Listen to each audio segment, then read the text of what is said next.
Can you switch on my mic?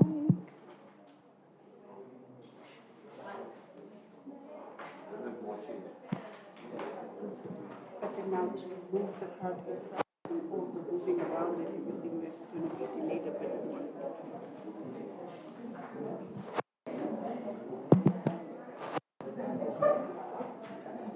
Switch it on.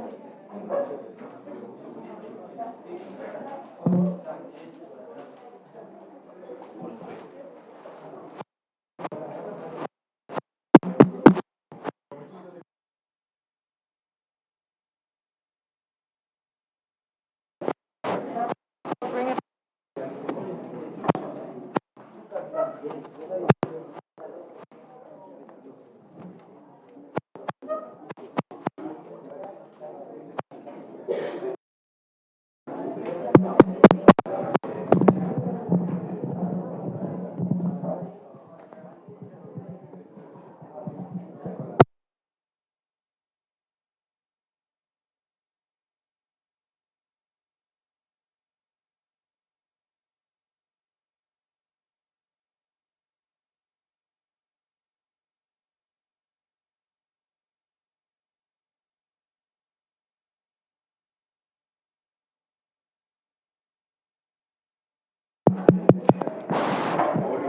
One, two, one, two, one, two.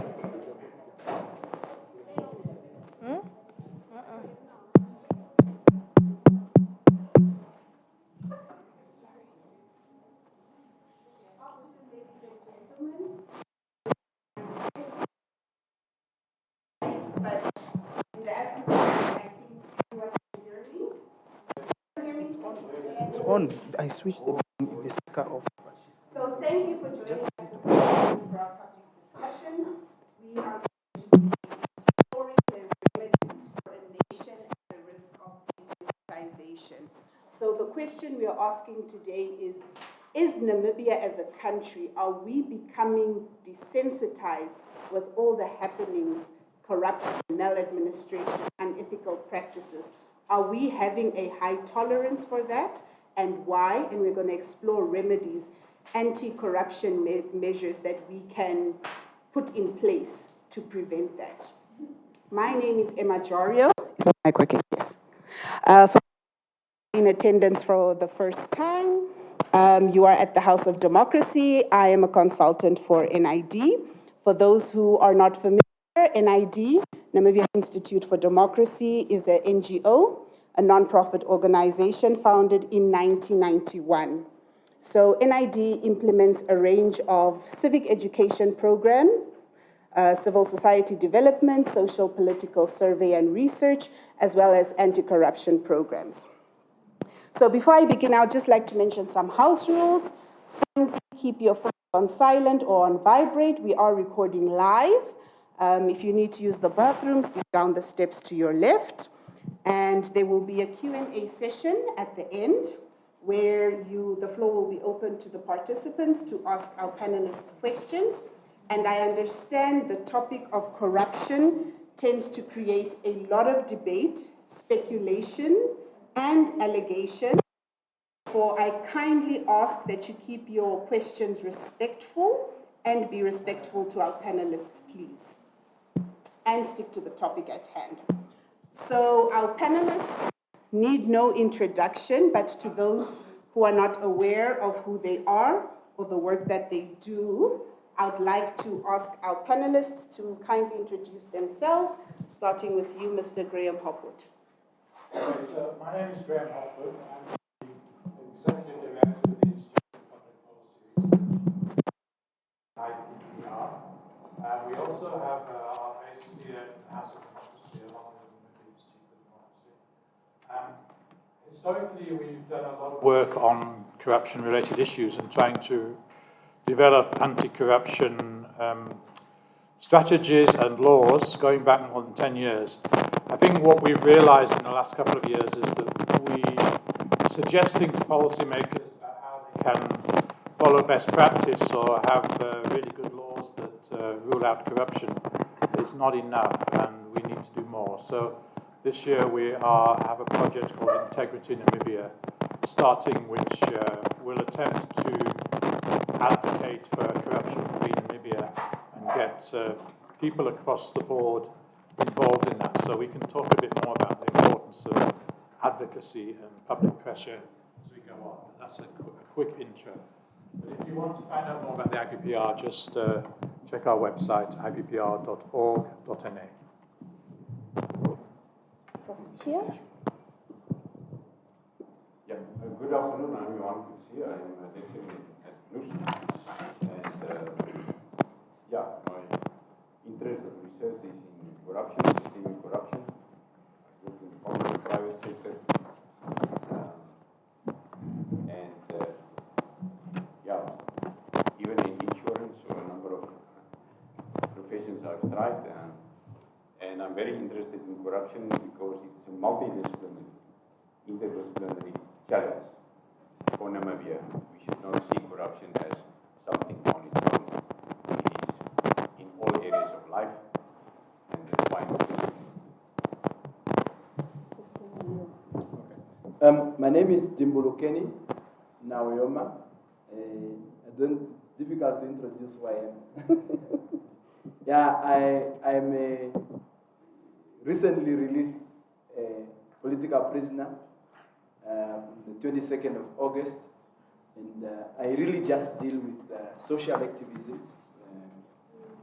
We championed the commemoration of Anti-Corruption Day, I think 2 years ago.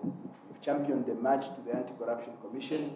We are really just interested in social justice and making sure that at least those that are oppressed and the marginalized are protected, and is never, activism is never in our self-interest, but in those that really requires that need. Thank you. Thank you very much. So without going into too much detail, I will just start with the panel already. So Transparency International defines corruption as the abuse of power for private gain.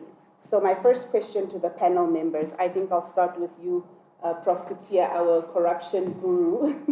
What is corruption, and what is the impact of corruption for a country like Namibia? Well, first of all, I have to say that I'm not an expert in corruption. The real experts are out there. They are probably not here today. I'm just analyzing from a trying to understand point of view. So that definition you're referring to is limited in terms of its perspective.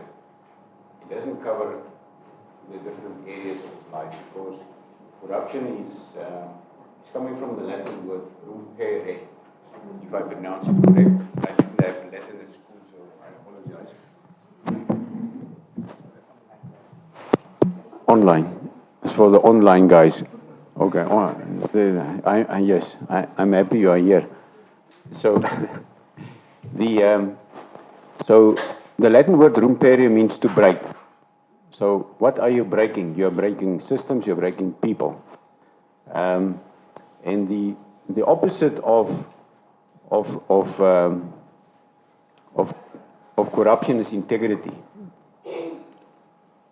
And integrity is from the word integer. That means wholeness. So you're breaking the wholeness of a system, the purpose it was developed or designed for. And then the word ethos is a Greek word coming from, that means ethics, it means character. So you break the wholeness of a person and his character. To come back to the definition, that definition can be much more systemic. Some definitions refer to trusted office, for example. That's some of the public and private office. Later, the World Bank changed it to trusted office. But corruption doesn't only happen in office every day. it happened all over the world. So from that perspective, I think it is very limited and not systemic. You can also read it in my PhD. You can Google it, systemic corruption. I've provided extensive research on that specific why I'm saying so. Then the definition that I would like, can I say something about? The definition that I would like to, although I'm not keen on definitions, because you set boundaries to things. It's better to describe what is something. But let me just get my notes here. Where is my notes? Here it is. So what I would say is that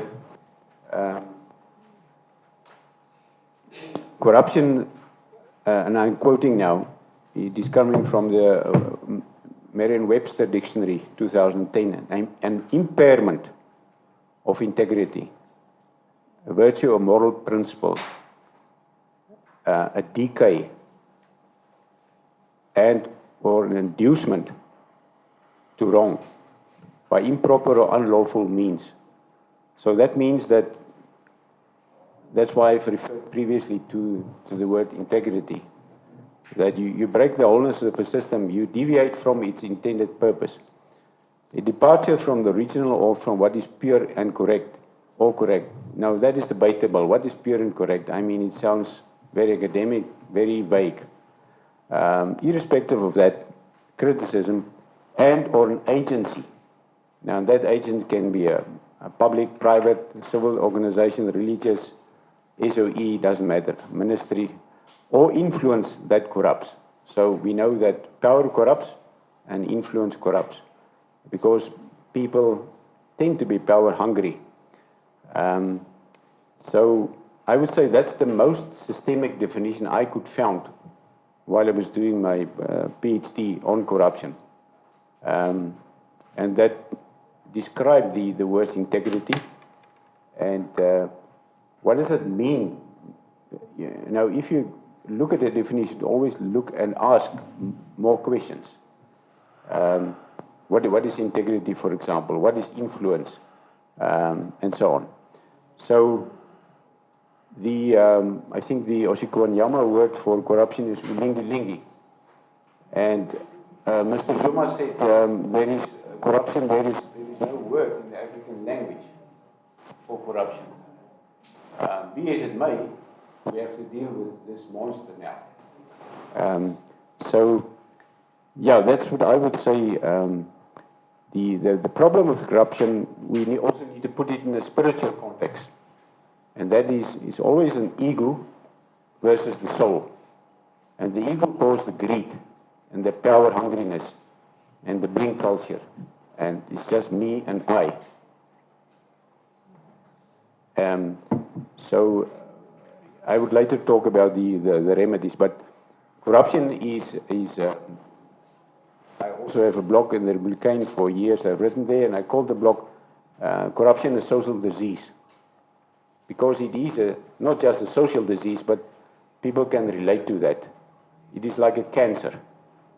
I mean, you cannot say it is cancer, and I don't want to offend anybody here that have cancer at all. But there are some similarities with cancer.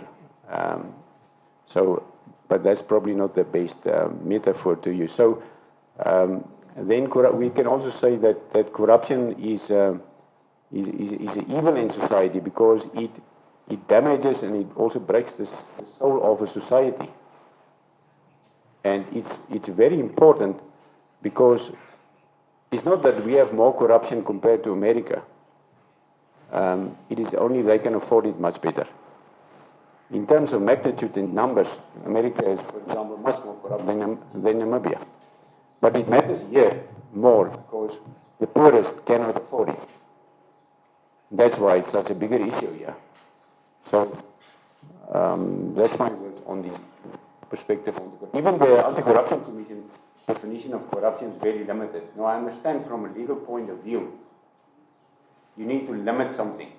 They also, I think, refer to trusted office, as if it's just bounded to an office. It's not.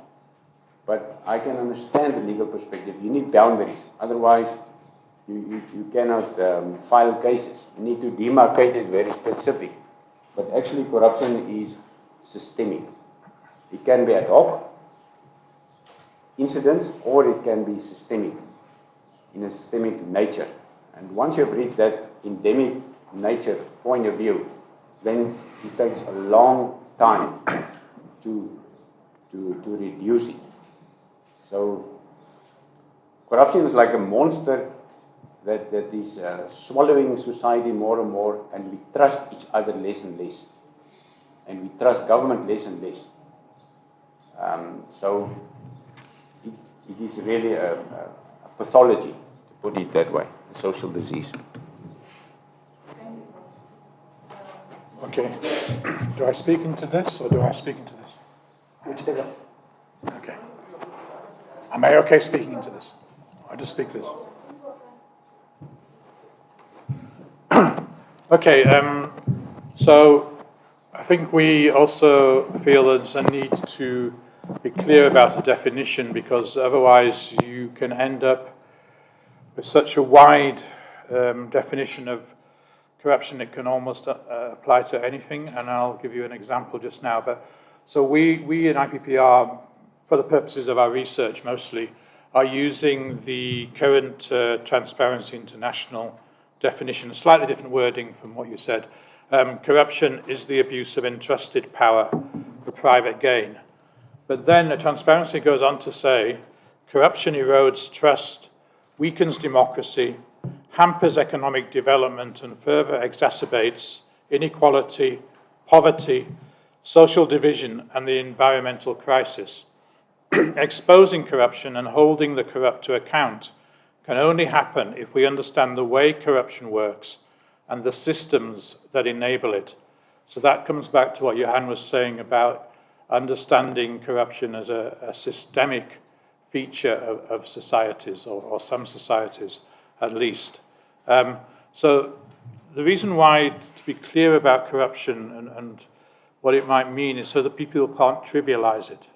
So at the launch of the National Anti-Corruption Strategy a few weeks ago, the Prime Minister was saying the only examples of corruption that she could give were trivial. So she was like saying, yeah, but you guys in the civil service, you are also corrupt, because I come into your office and instead of working on your computer, you're reading the newspaper. Okay, so that is possibly an abuse of entrusted power for private gain. You're reading the newspaper, maybe the horoscopes, instead of doing your work. But the point that I'm trying to make about what the Prime Minister was saying was the unspoken question in the room was, why are you, as a minister, talking about corruption in this way when you were, and this is just one example, you were sitting in a cabinet that agreed on a change to a law which allowed a minister and his cabal of friends and associates to gain by multi-million dollars through this change of law. And that's the fish rot example, and the fact that the Minister then of Fisheries, Bernard Essau, got through a change to the Marine Resources Act, which allowed him almost free rein in terms of allocating fish quotas, which he then used for corrupt purposes. Now, that's why I'm saying, we have to not allow people to trivialize or undermine the seriousness of corruption, because by claiming, oh, you're corrupt as well, when they are involved in the system or enabling the system, possibly directly involved in gaining from it as well, which produces corruption. And that's just one example, but just to demonstrate that we need to sometimes be quite clear about our definitions, and to make sure that we are not allowing people to make excuses by broadening the definitions or the examples.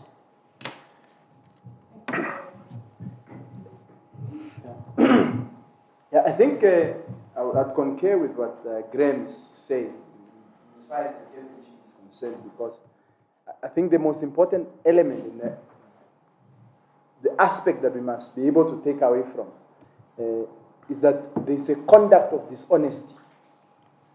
Conduct of dishonesty that ultimately breaks the trust that the society has in a particular person. Whether you are entrusted with an office, whether you are entrusted with a responsibility. So it has to deal with the moral aspect of a person in terms of, in as far as dishonesty is concerned. And that dishonesty or fraudulent act or action that is done by a person always has another person who is at the receiving end. So in other words, it means that you benefit and the majority suffers. And those are really, when we speak to the core of the definition of what corruption is about. And ultimately now, it would then include a lot of other elements such as bribery and methods of achieving what you want to do. But you ask a fundamental question to say, what is the impact of corruption in a country like Namibia? So part of the practical issues or matters that we can relate to, because of corrupt practices in the country, today we have a deficiency. We have not built any hospital as a country since independence. We've managed to build few clinics, but those clinics don't have tablets. Because somebody who was entrusted with the responsibility to make sure that there are Panados, high blood pressure tablets, those people are not there. That money has disappeared and gone into private pockets. We have a crisis in terms of social grants. We can't be, the social protection nets that we have as a country, we can't be adequately funding them because the people who were entrusted with the responsibility became dishonest in administering those funds. So these corrupt practices or corruption in general has a serious, severe detrimental effect to any economy. It is a serious, why we have young people who are graduating, and it's a sad story, we continue to tell our kids to go to school, graduate, get a job. They go to school, they work very hard. I see learners here. They become students, they continue this, they pass, they wear that beautiful black gown. All of us, we go and get the latest shoes, latest suit, just to graduate into the street. Why? Part of the contributing factor is because of corruption. Because the money that is intended to create jobs is taken by individuals, and we see them driving Range Rovers.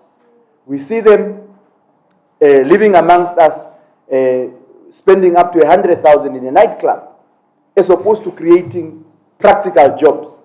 So when we look at that definition, we must relate it to what the professor is saying, that we must relate it to issues that are happening currently to us, and we must not even go very far.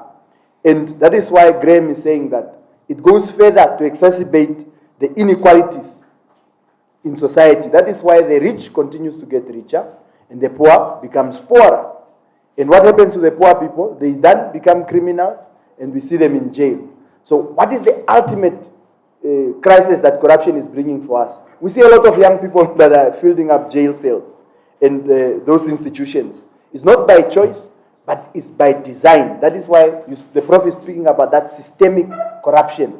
And as a country, I think we are not, we don't want to be honest, particularly those that are in leadership, when we speak about systemic corruption and the effect that it has to society as a whole. So it's a bad thing that we can't even entertain, and it's good that we must speak about it openly and frank, so that as a generation and as a population of this country, we must begin to see the effect. And it's true, it's not just a guy who's at the procurement office.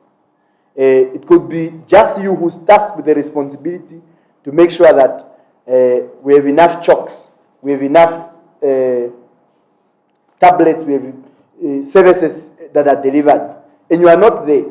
So when you are stealing time that is not yours to your own benefit, you are doing a corrupt activity. And yes, of course, we must speak frankly around the executives who are being hypocritical. Whilst they are tasked with the responsibility of oversight and management of the affairs of our country, they turn a blind eye when their colleagues are benefiting, because they tit for tat. Let's see who pushes more bills or more policies so that you are seeing that you are a minister that is working. But to whose benefit are they passing those things? So those are the type of things that we must be able to discuss as we really put in, and we must go further in explaining what corruption is to our people and how we can ultimately fight against it. It's not a one-day activity, but we must be able to speak about it so that we are aware and conscious of what is happening. Thank you, Kenny. Just because you said that it's something that we need to speak about, and Prof. Kutia said it's a social disease. So, based on the various definitions given, do you think it's time that anti-corruption measures be incorporated as part of the school curriculum at primary level, secondary level, even at tertiary level as a preventative measure? I mean, we are talking about the social problem. And what happens to somebody who is not, will not see the light of a classroom? So they are excluded from the conversation. So we can't really, yes, we must begin somewhere, I would agree. And particularly, I want to make a practical example. You see the BOAs, what they've done through the association. And when they were brewing a group of young entrepreneurs, they had used the Dutch Reformed Church so that they instill some sort of moral values and appreciation of nature. And that is why it's difficult to find a corrupt Afrikaner, particularly those that are doing business. I can't speak about the politicians. So we need to find a formula that is applicable to us, and the church has always been part of that entity that everybody goes to find solace. We oftenly use the church as a place for educating and creating moral values, instilling moral values in society. So yes, we must begin somewhere, particularly in the schools, because that's where the majorities are. But we must be able to find what molds that social fabric that is broken. Because I can be the teacher who is teaching the kids about the impact of corruption and what corruption is. But I will be the same culprit who is advancing that cause. So of course we need to begin somewhere. I would agree, let's put it in the schools, but let us bring it in society so that society can find itself whilst we are trying to find and building that social fabric. And education is the greatest equalizer. And education plays a critical role in teaching, because education is supposed to be about teaching. And whilst we are teaching and instilling the right morals and the right values. And yes, Prof makes a very valid point and says, what is moral and just? Who holds monopoly around it? So what society feels is correct, and what society believes in to be advancing those causes could be one of those things that we need to put.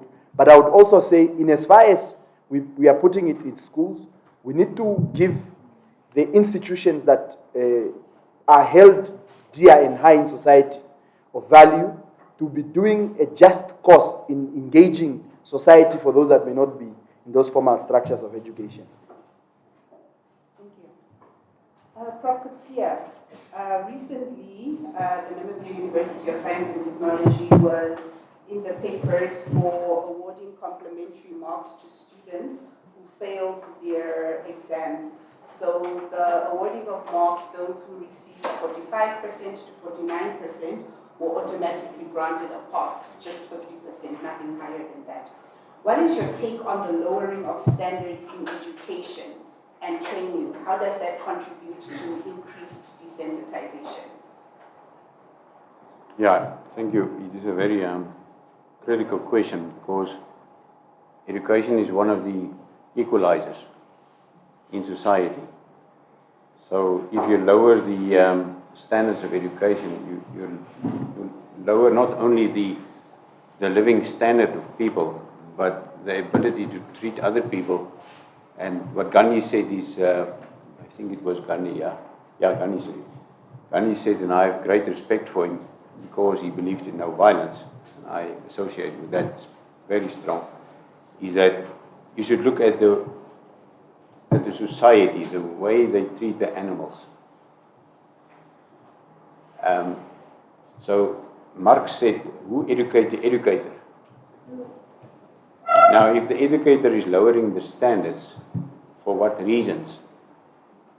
Because if you compare Namibia's educational output, deterioration trend over the years, and we've seen it with the problems that we have, and lowering of standards in the schools itself, it creates huge problems in society because the people not only lack competency to fill jobs, lawyers, compared to South Africa, also lower standards. So because you are more ignorant when you lower standards, it means you don't have the knowledge to form an increase of a better perspective. So, and that ignorance is a bliss, they say. I mean, you can only perceive what you know and nothing else. So actually we know very little of society. So it is, I think we should just do the opposite. We should increase our educational standards. That's what Singapore did. And they invited the best lecturers in the world. And in 1950, Singapore was highly corrupt. Currently, Singapore, I think, is under the top 4, or let's make it the top 10 economic countries in the world. And they don't have natural resources like us. They don't have minerals. They don't even have water. They import their water from Malaysia. The human capital is the most important. Now, to come back to your point about education, although it seems I wonder a little off, there's some madness in my reasoning. And that is that the biggest valuable asset in any organization, any institution, are the human assets. We know that. Why? Because they determine all policies, all systems, all strategies, all values, all profit. And they are movable. And they are not recorded on the balance sheet. Not the value of their life, but the value of their competencies to contribute to the company is not recorded on a balance sheet. Now, I have a big issue with accountants in terms of that. How can you not record the biggest valuable asset on a balance sheet? And in your time, you will see that will happen. I'm still looking for a PhD student to pursue that topic. Because that tells you that human assets, because it's the most important asset, if you lower the standards, you lower everything. You lower the strategies, the systems, the policies, the output, the profit, the service, the public service, everything. So how can we afford that? Can we afford it? Can we really afford it? I don't think so. So we should lift our standards. Singapore, a case in point, and Finland is the country where they only have public schools. There are no private schools. So what are the benefits of that? Their standard is so high in the public schools that they don't need private schools. And they are one of the top listed countries in terms of education. And they spend the least time in school compared to any other country in terms of the other that's in the top 10. Now, how is that possible? In Germany, you need a master's degree to teach at school, for example. Now, some of our teachers don't even have, why don't we invest in our teachers? Teaching and specific should be a sought after profession, like in Finland. They select the top 10% for teachers. But here they go for business and they go for all other things. Why don't we do that? We have seen it's working in Finland. Why don't we do the same? In Germany, they focus on vocational training. Luckily, we also started here. I'm also on a board of the Ongenga Vocational Training College. One of my ex-students started with it. Mr. Ilya, he was in my class. For example. So we need bricklayers. We don't need necessarily more academics. Yes, we need politicians to listen to academics much more. But we need people farmers, that can work with can do the work and produce something tangible for the output of this country. I think we value too much to sit behind the computer. I don't know if you know what's happening in the Netherlands, for example, with the farmers in protest there. And these people are very humble people. Farmers are normally very humble people. So I think we aspire to the wrong things. And that should come through in education. Also, there's very limited link between the industry and the tertiary institutions, because also of the lowering of standards. Some of them can't place students because they don't know what to do with it. They can make tea and coffee and send them a drive around, but some logistics students don't even know what is some of the codes that they use. They've just heard about it. They don't know. They have to start as a shop floor assistant at DB Schenker. And then they have an honors degree in logistics. It means there's a big, that is the lowering of standards. How are we going to address it? Can we afford it? No, we can't. Our standards should be the highest in the world, in Africa and in Namibia, not the other way around. So, yeah, I'm very disappointed in this type of thing. And as I've said, we see it with lawyers also, the increase of corruption. There are so many lawyers that's been reported to the Law Society, and they still continue. I know one lawyer specific, been reported last year already, Law Society. There's no case even opened yet. Prof, sorry, just to interrupt you there. Sorry, I'm looking off. But that's also linked with the lowering of standards. Yes. It's the lowering of educational standards at UNAM of lawyers, again. And so you can go on from profession to profession. Yes. Thank you. So this I'm going to pose to Graham, and then Prof, if you can just also give your perspective on that. So just to come back to what Prof. Mutsia was saying about the lowering of standards for lawyers now in particular.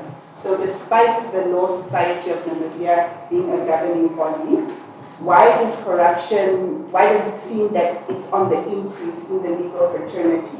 And this is reference being made to trust fund money being missing, unethical practices, accusations that the Law Society Board of Directors has been compromised, and cases being thrown out or lost or won in favor based on technicalities. So what should be done to address this alarming situation? Yeah, I'm not sure how much the lowering of standards contributes to corruption. It's obviously not a good development, but just from my knowledge of the lawyers who are involved in corruption, they're actually pretty clever people, to be honest, and they've found ways and means of gaming the system for themselves. So the word I want to introduce here, which is what I want you to remember, is impunity. What we seem to have among some lawyers is the fact that they are allowed to flagrantly break the law and break the rules of professional organizations like the Law Society. And nobody raises a question. No, not one has publicly, of all those lawyers we have in the country, question this or try to get the Law Society to take action. And so I think what's happening is that there's a certain class of lawyers at the top, most of whom are politically connected, who have been involved in flagrant corruption, flagrant abuse of legal trust funds, obvious contraventions of the Financial Intelligence Act for corrupt purposes, and yet they swan around like, they're the kings of Namibia and nobody says anything about it. And that's a really worrying point for Namibia, because if we allow people at the top of our society who, from newspaper reports and other evidence we know are corrupt, are just allowing to continue without any action being taken against them. That's the definition of impunity. And that's what's happening in Namibia. And it's happening more and more. And we basically have to rise up and take action and force these professional bodies to do what they're supposed to do. And the fact that they haven't taken action is an indictment of them, of those associations and those organizations. So, yeah, I think we have a huge problem amongst our lawyers. The lawyers in Fish Rock were the ones they were the paymasters, the ones who were facilitating the payments. So, you know, that's, again, one example. We have other examples of where lawyers are involved in corruption. So, you know, when you have the people who are, you know, you would hope have integrity, behaving in such corrupt manners, and then secondly, getting away with it, we're at a deep point of crisis for our society. Thank you, Graham. Prof. Kutsia, a brief? Yeah. brief I will. Thank you very much. Yeah, I think we should not only point out lawyers, but internationally, I just want to say that lawyers are the facilitators of corruption internationally. In tax havens, they make it possible. In Cyprus, Bahamas, and these countries, they make it possible. From my research, I mean, there are more than enough evidence for that. So we should also look at the judicial system. For example, I was in court, for example, and a friend of mine, we compiled, for example, our own status reports, and obviously the judge didn't read it. He break in order to read what I've written, and it was very lengthy, but I think very professional. And what he recommended was unlawful, and I studied the laws, and I came up and I tell him, you can't do that, judge. And he was so cross with me, for example, that he said, I will not call you doctor. At that point, I was doctor. I said, it's on record, Your Honor. I will call you Your Honor. And he said, I will not call you doctor. I said, it's on record, Your Honor, because they did the... why does he want to try to intimidate me? I mean, this is just one example. And that specific judge, I will not name his name, he was also allegedly linked to the GIPF scandal. So we should not just only talk about lawyers. But the problem with the law society is they close ranks. The same as the police. And any profession, they close ranks and they protect it. The same with the medical association. And there's no external body looking or challenging them, because they have a law of their own and they protect the interests of their specific profession. Now, in terms of the law societies, you said the members were compromised, and because of that, Mr. Sisa Namanye won the court case, because the law society was compromised. That is the cost of corruption. That is the cost of lowering of standards. There's an example of that. So you can debate sometimes if it's the lowering of standards that contribute to corruption, but from my point of view, it is definitely possible. So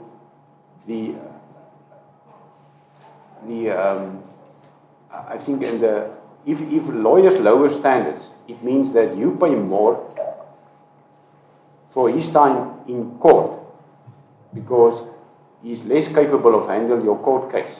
And we know how expensive high court case is. So it makes you poorer, and we know that justice is unaffordable in Namibia. It's a big problem. So if lawyers lower their standards and their fees remains the same, there's a gap there. So how can we allow that to happen? So, and that contribute to further deterioration of the income of people. Thank you, Prof. So you just mentioned GIPF. Reference is made to Transnamib, NASFAF building, NBC. There are so many public entities and institutions that are where their boards, there have been reports on board mismanagement and unethical practices. And one would think that these boards would be held accountable. So why are board members not held individually liable for collective decisions they make as a board together in the interest of specific individuals? Dumulokeni, I'll pass that to you. Yes, before I just get to that one, I think there's with regards to law society particularly, it's an interesting thing how they are sent, and we must relate it to the board members. It's an interesting thing how these guys all vote for one another, and they become then the administrators of that particular period. So they become the board of trustees, and they now administer that period. And how you begin to see that when there is a specific class of lawyers, then there's a favoritism on one side, and abuse on the other. So lawyers in general are supposed to be people who understand the law, honest people, just people. They're supposed to represent us. And on top of that, when you look at the judges and those, all of them being judicial officers of the court, there isn't really anything that holds them accountable. Yes, lawyers, we can report them to Law Society. But if a judge is in collusion with another lawyer to benefit them, I can guarantee you we can raise up, we can stand up, and nothing will happen. So it is the same effect that you have with regards to board members. Because the system that we are operating within, and those that, in most cases, you'd find that any corrupt-related activity that a board has taken, 95% benefits the line minister. So it means that the executive that must hold the board members accountable are in collusion. And whatever deal that must be struck, they would benefit either way. So that is why you find that we have not really, even with the ACC, we have created an institution that that is so big, but it does not have teeth to bite. So it doesn't matter what type of institution that we have, and we can't give it teeth so that it holds people accountable. Because if we are supposed to say that under this tenure, between 2000, and Graham, just correct me, under 2000, the period under 2000 to 2005, when we moved pension money from Sanlam to GIPF, we lost close to 2 billion. Known people were given this money. The only person that we hear is being prosecuted is the one who falsely declared that they are insolvent. The rest are free to go. GIPF never went bankrupt. Nothing is accounted for. 30 million was taken out of Social Security, given to a company administered by the late Kandara. There was a board in all these institutions. The late Kandara mysteriously dies. Case closed. The only people who are persecuted are Nico Josea, who's serving, I think, 17 years at the correctional facility. Politically connected people. Generals were acquitted, others were given a fine of 50,000. So, and others continue to go back into society with this virus and this cancerous thing that they have of corruption and administering it at that level. We can give you many examples of how public money, in fact, the interesting one is now SME Bank. Money is moved from Social Security, 11 million in the name of struggle kids. Goes to social SME, administered by the Secretary to Cabinet. Today, the man is still Secretary to Cabinet, and that money has not been accounted for. Children of the liberation struggle are still begging for jobs, and this is public knowledge. So, the mere fact that those that are in power are in collusion with one another restricts even ordinary citizens to even speak, because you can demonstrate all you want. But for the mere fact that the person who must take action is not doing it, and they claim that they don't have the powers to do it, it becomes a crisis. We have a very beautiful office. We've crafted an act of parliament. We opened the Auditor General's office.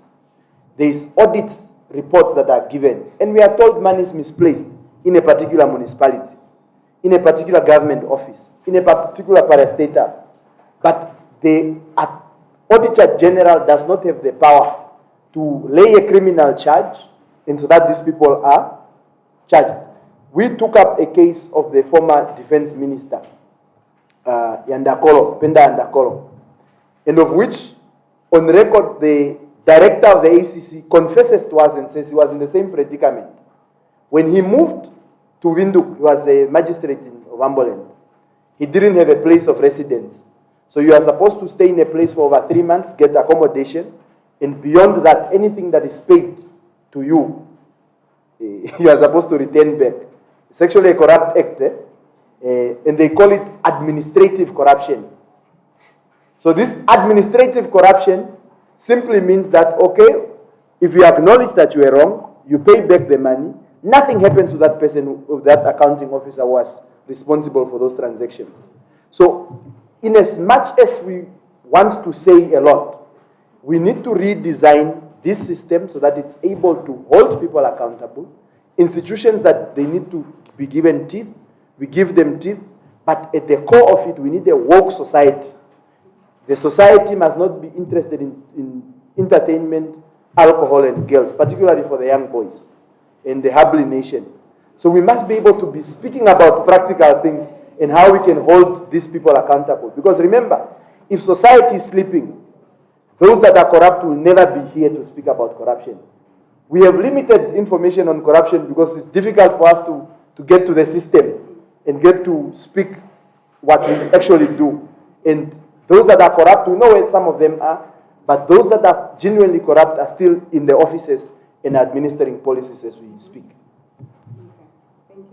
Can I say just a few words on the fiduciary? Please continue. The board members.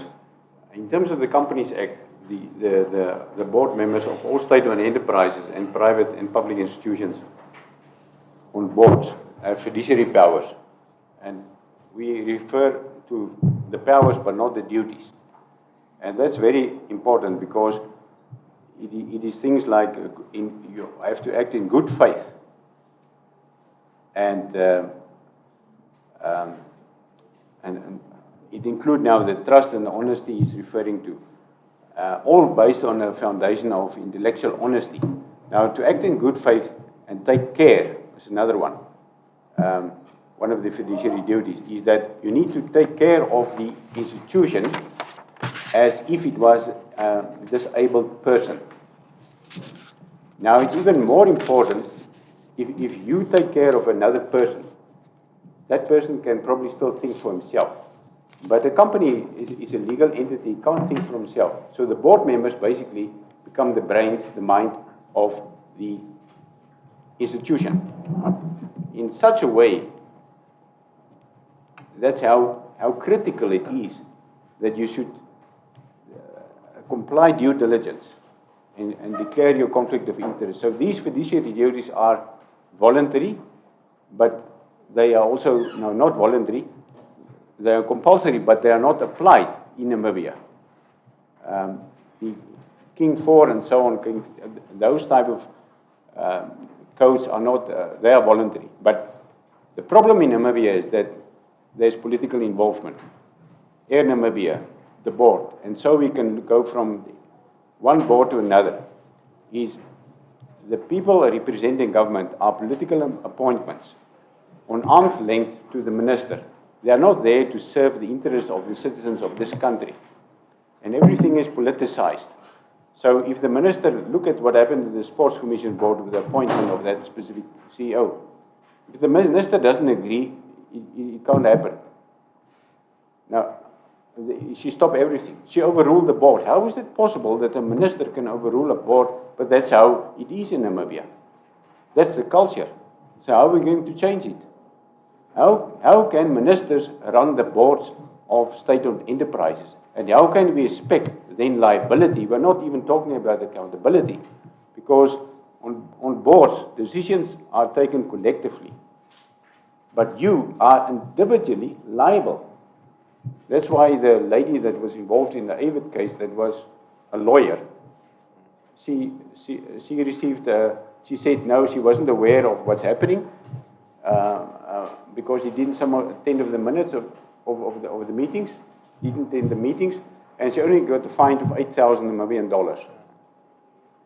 I mean, a lawyer wasn't aware what their role as a board member is. I mean, how is that possible?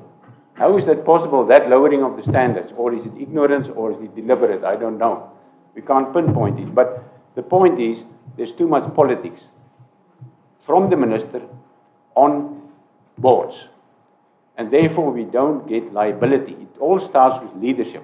It starts at the top. It's the most critical variable. So that we should depoliticize boards and acts should be changed so that ministers are not involved in the appointment of so many people on boards, because that contributes to no accountability. I mean, look at what the president said about the involvement of the two gentlemen on the SME board, Mr. Kapofi and George Imada. He said they are not accountable. The president said they are not accountable. So if the chairman of the SME bank are not accountable, what will happen? Nothing. The president said so. He's all too powerful. So nothing will happen. That's a demonstration of what's happening at boards. This is just one exception in terms of the president's directly involvement. I mean, that is absolutely ridiculous. It makes a mockery of the fiduciary powers of boards.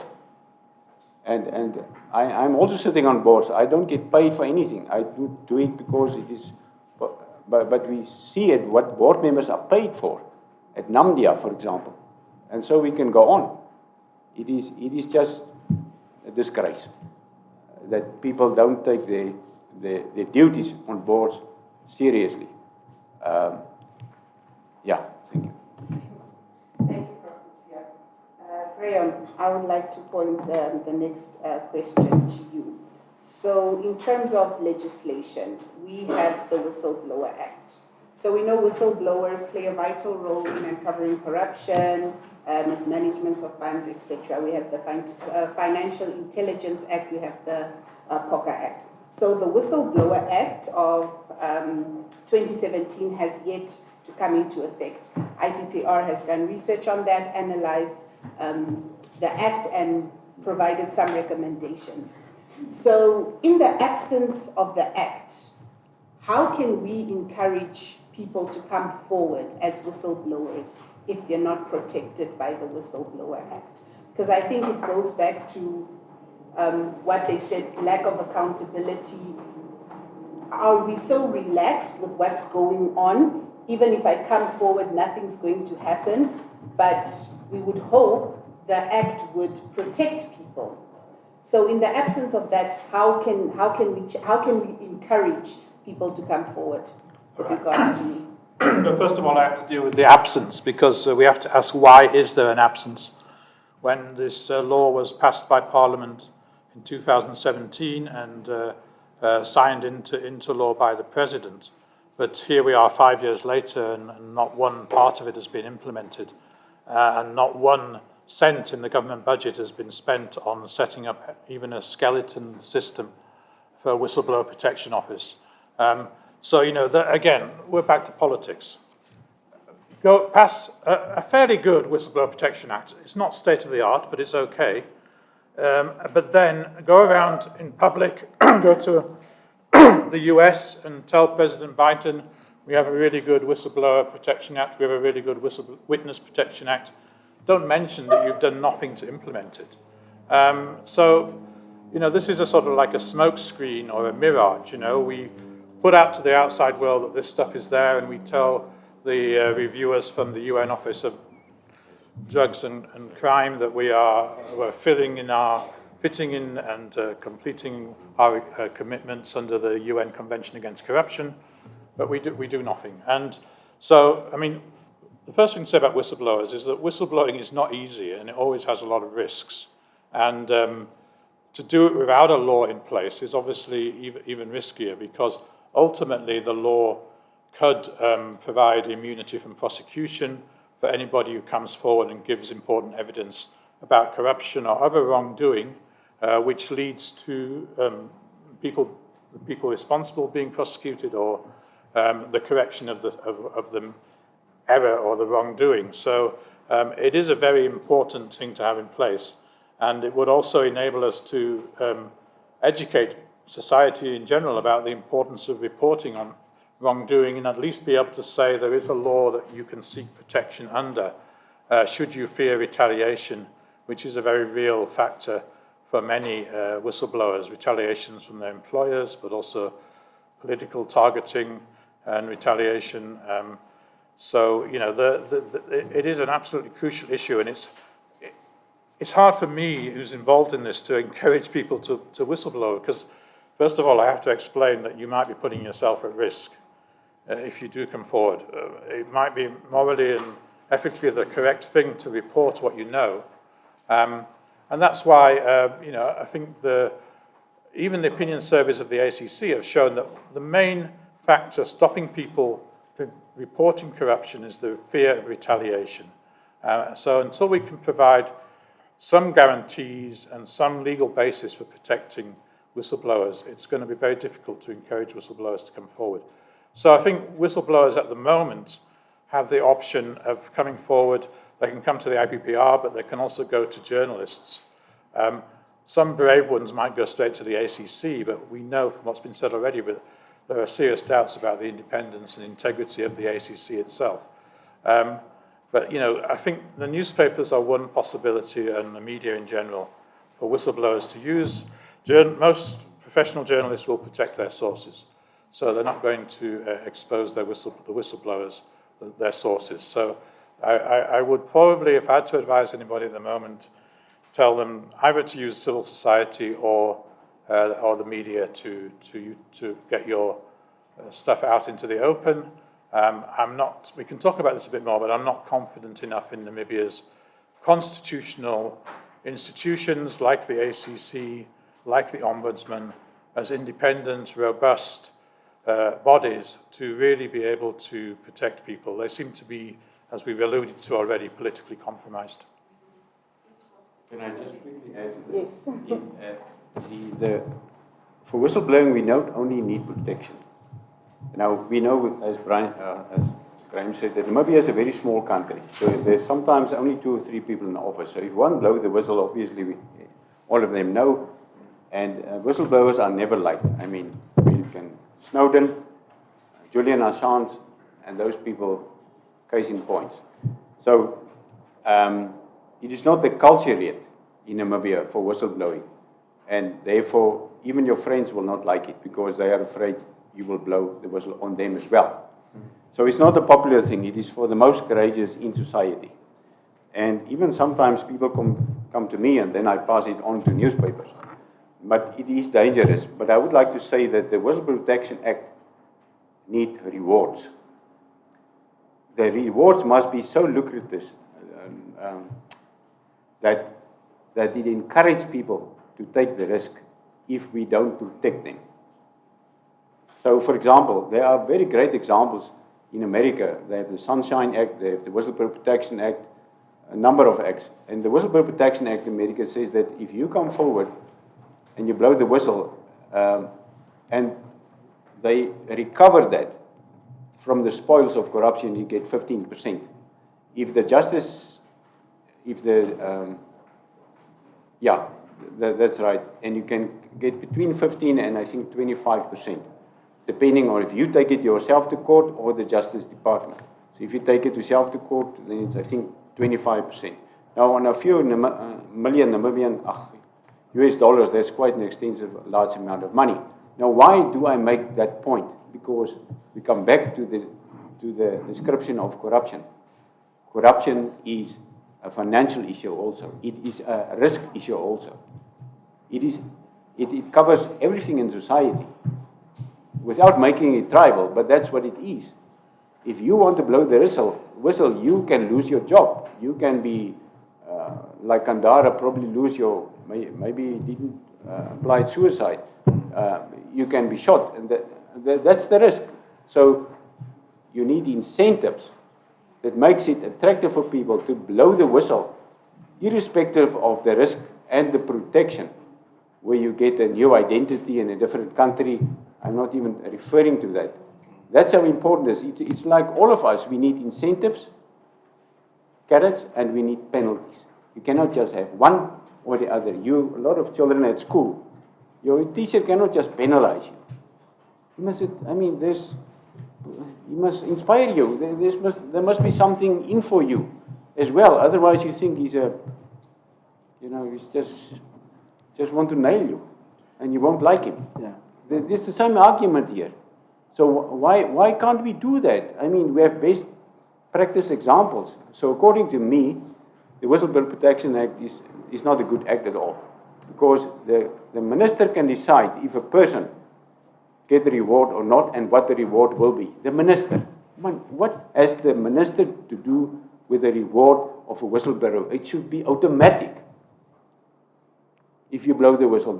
Then I just want to refer to the Anti-Corruption Act, Section 52, number 4, says that if you come forward and you blow the whistle, and you report corruption, that's what they say, then even if you are part of a corruption scam, you cannot be prosecuted. Not in terms of the Constitution, not of any other law in Namibia.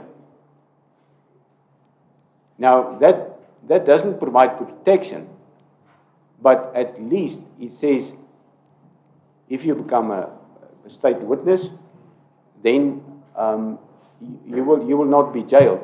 Now, that's the sort of encouragement people need to come forward, because it is risky. But why is that case not? Why is that not advertised, marketed by the Anti-Corruption Commission?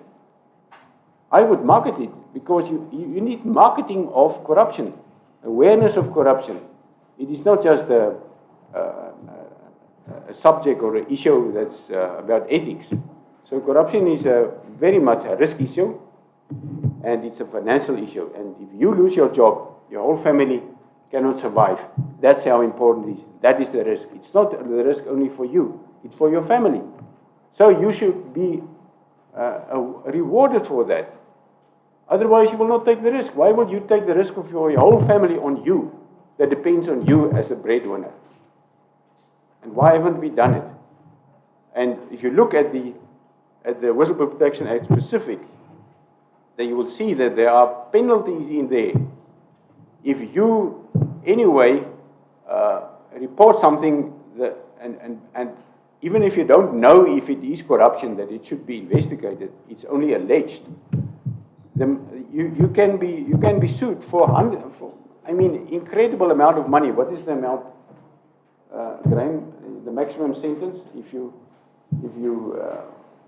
report something that's actually not corruption. Oh, for misinforming. There's a penalty, a huge penalty. Yeah, I think originally it was over 100,000 Namibian dollars fine or a jail sentence, but we did bring it down, but we wanted to take that clause taken out, but it's about 20,000 fine or something. Okay, so that's a discouragement of even reporting corruption. It's not an incentive. It should be the opposite. Thank you very much. Would you like to add on? Yeah, I want. Minutes Yeah. before we open the floor. Yeah, no, definitely. You see, the problem that we are facing, and we want to give you practical situations. As an activist, I receive a lot of information. And we have information on the police. You're talking about the witness protection. Who protects the person is the police, law enforcement. So there is information about the police that during the procurement period, one commissioner colludes with another commissioner so that they benefit the general. That information for an ordinary police officer who was working with the documents to bring it would cost him his job, it would cost him his life. So when you have this type of information and you have one that is now surfacing where the former general is influencing the rotation of what he has already done, but also the promotion of new ones that need to get into the system, so that you cover your tracks wherever you've not done well.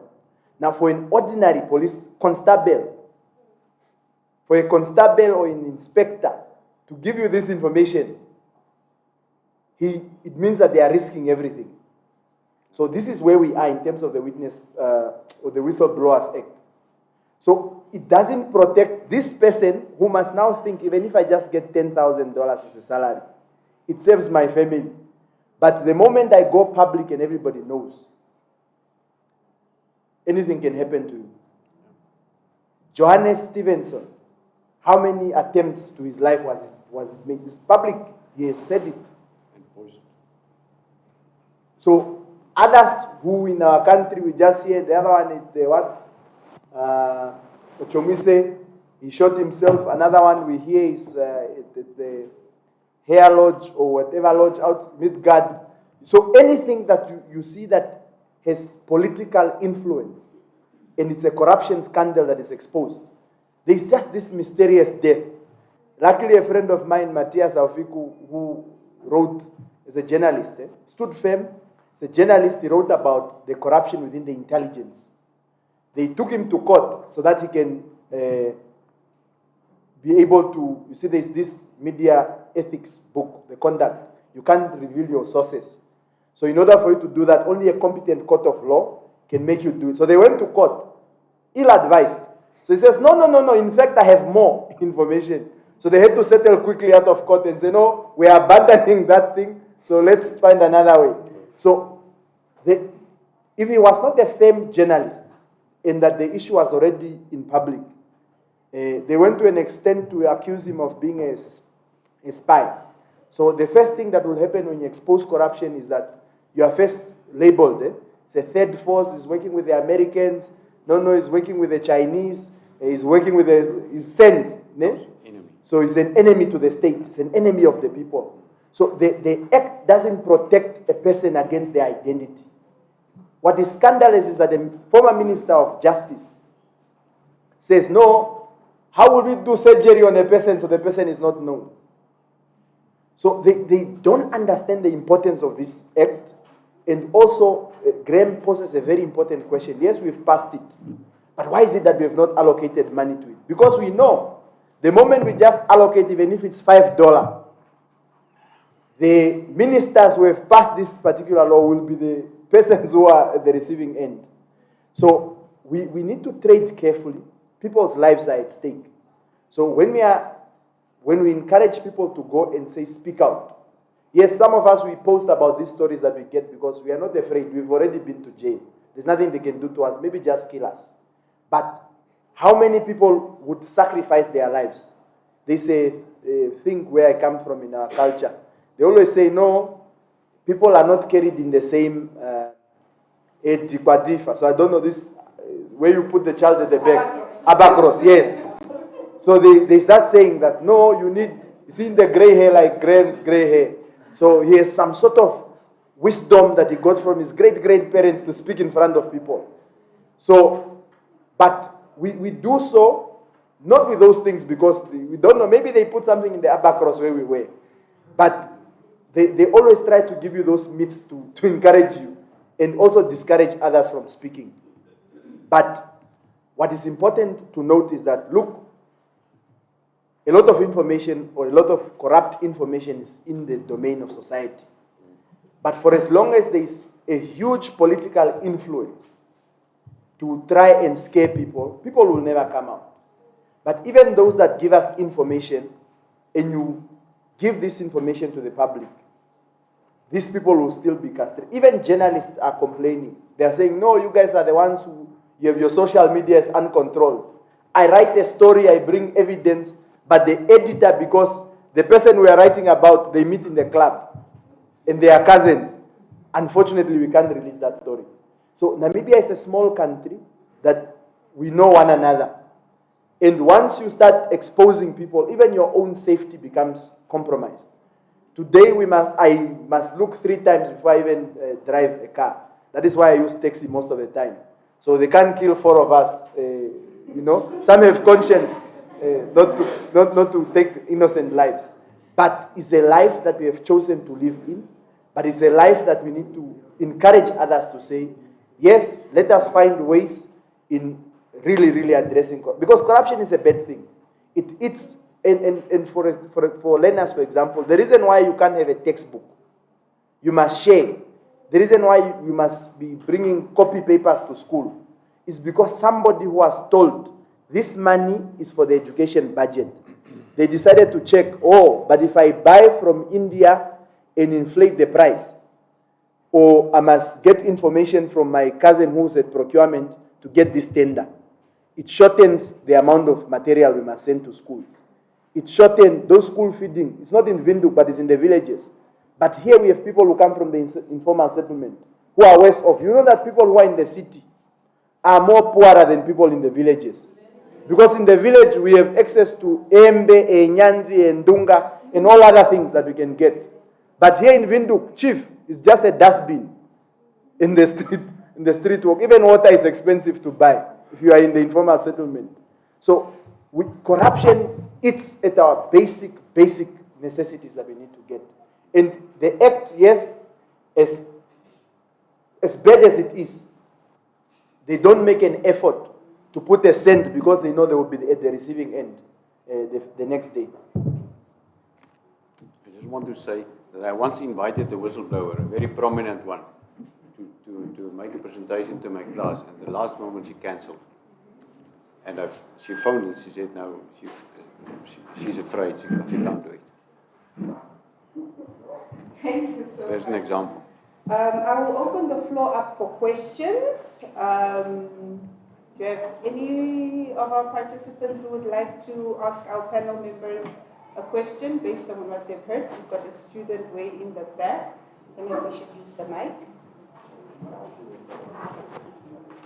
Okay, so we've got this young man in the back, and then the lady with the right.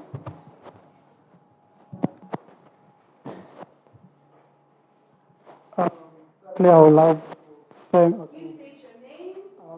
Good afternoon. My name is Morris Samuel.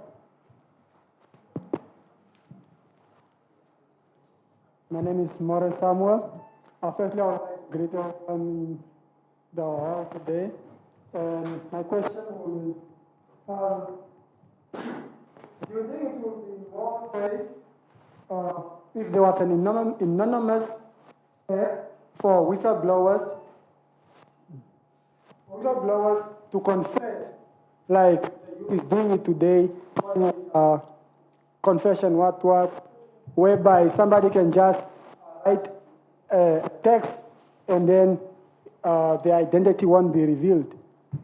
Instead of the person risking their life, as Mr. Dimbolkeni said, don't you think that's more of better, since we are now facing the in a technology advanced society?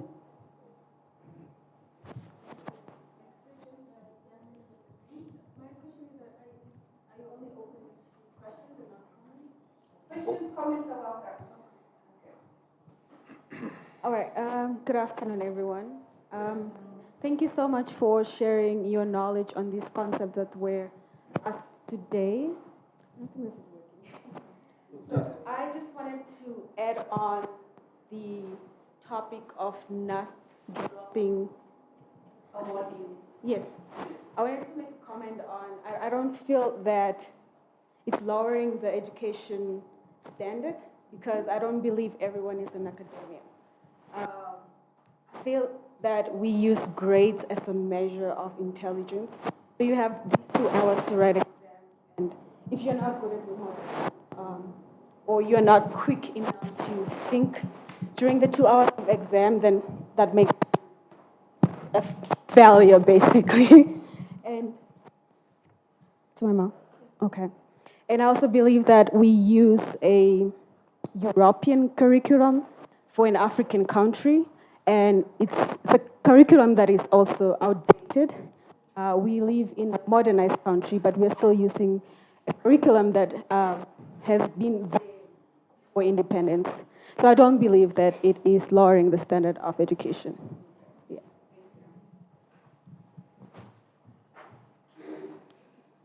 Good afternoon, everybody. I'm a colleague of Kutsia, teaching in the same department.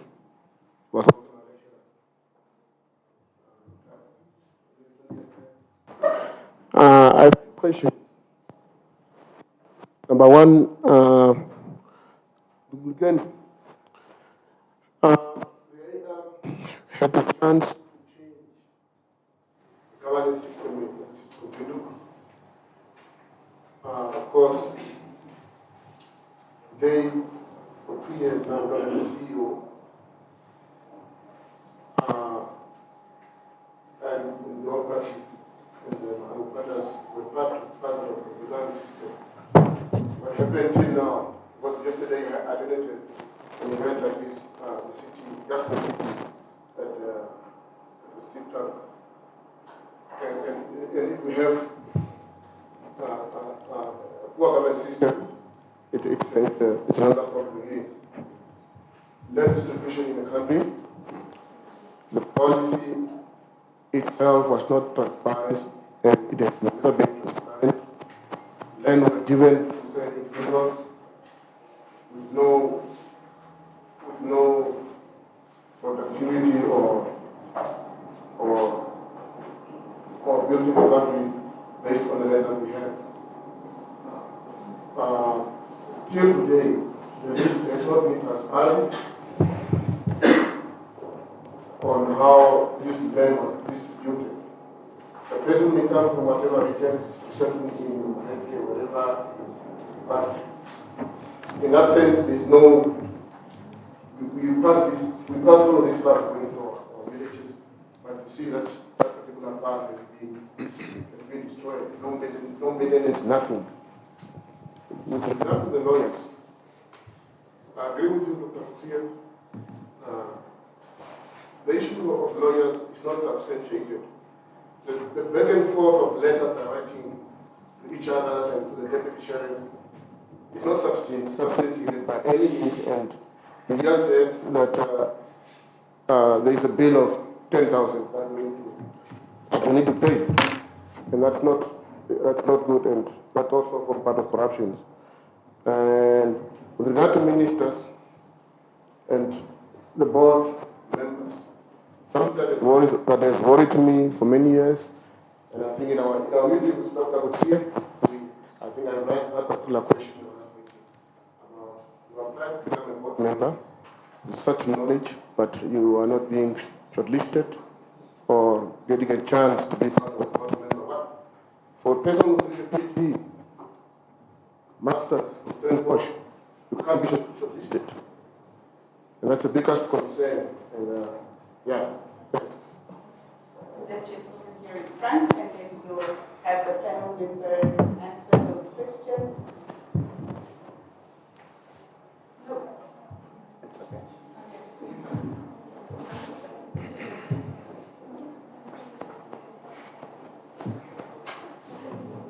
Okay. My name is Rodney. Thank you very much. I really learned a lot from your contributions. Mine, I have two. The first one is, where does this obsession with corruption come from? Setting the values and standards in our country.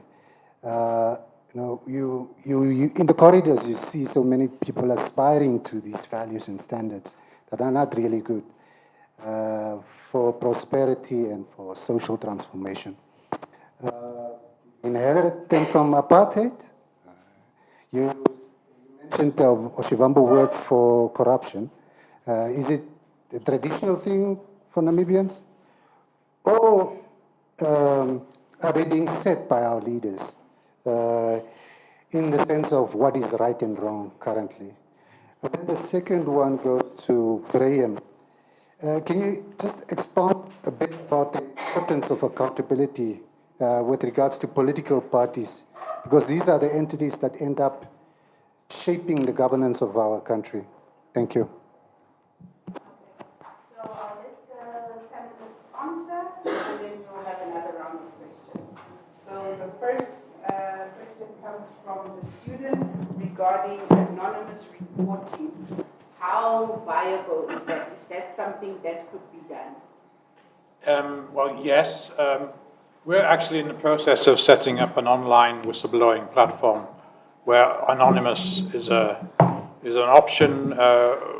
Myself, say, who would be checking the reports wouldn't know who the person was. They would just have a kind of Dropbox to put in some evidence or documentation, but not revealing who they are. And of course, that's often sometimes the way that the newspapers cover stories, that they get a delivery, the traditional brown paper envelope, but in this case, having information or evidence about corruption. But the problem, I think, I can't remember exactly how this is referred to in the laws, but the problem, for example, for the Anti-Corruption Commission would be that at the end of the day, they want to prosecute. So they would need to persuade you that you can give evidence in court, in which case you would be identified. And then they would, at the moment, for example, I think what they're telling Johannes Stephenson is they're using Section 54 that Johan mentioned of the Anti-Corruption Act to make sure that he is not prosecuted himself. But that's about the most sort of protection they can offer to him. So yeah, there must be ways and means for anonymous reporting, but also, I mean, you know, if you think of one of the most famous political scandals of all time, Watergate in the US in the early 70s, the identity of the whistleblower in that case, it was always known as Deep Throat, and he went to the Washington Post journalists, and they protected his name for many years until it came out after his death, you know, about 30 years later. So there is a possibility sometimes that the identities of whistleblowers will never be revealed, or not in their lifetime anyway. But I give credit to Johannes Stephenson because he has come out in the open, and as we've mentioned, he's not only received death threats, but there have been attempts to kill him. He's still in a very unsafe position, I think. Because we haven't got to the fish rot trial yet. So that's on the whistleblowing. Yeah. Prof. Patil, would you like to add on that? I would like to say it's a fantastic idea, and I'm very, very happy that Graham are working on that. As long as the IP address cannot be traced. Yeah, that's what we're looking at.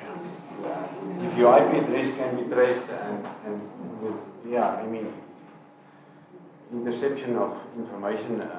I mean, there are ways like, I mean, communicating like on Signal, for example. I think it's very hard. It's very hard to tap into Signal and to encrypt Signal, for example. But yeah, I think that's the important thing. It's a great idea. Thank you very much. I agree completely with that. Because currently, if you, I mean, you can, not the ANC, the ACC. You can report it, or you can send an email, but I mean, what's the protection in terms of that? But I think I don't know what the law says specific, Graham can help me there, but I think they need, if they go to court, can the ACC take it themselves to court, or do they need somebody that complain, what do you call a complaint? Well, Prosecutor General has to decide on the ACC's docket, and then the Prosecutor General takes it forward, Yeah, so. But you see, it is better to have a custodian of a case. I mean, you complained and what, but yeah, the Director General can decide within his discretion to leave it at all, and then there's only an appeal committee consisting of the management of the ACC and the whistleblower, and that doesn't help because there's not the external oversight committee. There must be an external oversight committee that otherwise, if you, it's like an internal auditor. You get huge corruption for internal auditing. It's the same. You can't supervise yourself. You can't be the judge of yourself. So that appeal committee, for me, this doesn't serve any purpose actually. Thank you, Prof. The second question, or rather comment, awarding of marks is not lowering of standards. Would you like to comment on that, or? So the young lady said she doesn't consider it lowering of standards. We need to understand not everyone thinks the same. Some people are under pressure. You have 2 hours to write an exam, and what was it she said? Education is not a measure of intelligence. Yes. Of intelligence, and we are still using a European system and so forth, so forth. So what are your comments on that, Prof? I mean, I have great empathy for African culture that's completely different from Europe. I consider myself as an African. I'm 7 generations in Africa. And yes, and I have proof of that. So that's why I'm saying that. That's why the educational system needs to be changed. So all of us don't have the same type of skills, but if you have a technical skill, you must be graded somehow. If you lower the technical standards of electrician, in Namibia, it's a problem. If you learn that, if you have to know, you want to become a carpenter. And I've recently talked to a friend of mine that's a carpenter, and he trained people, and he said, the problem is people that don't know even how to make a distinction between different types of wood. And wood, you need to know for what purpose do you use different types of wood for.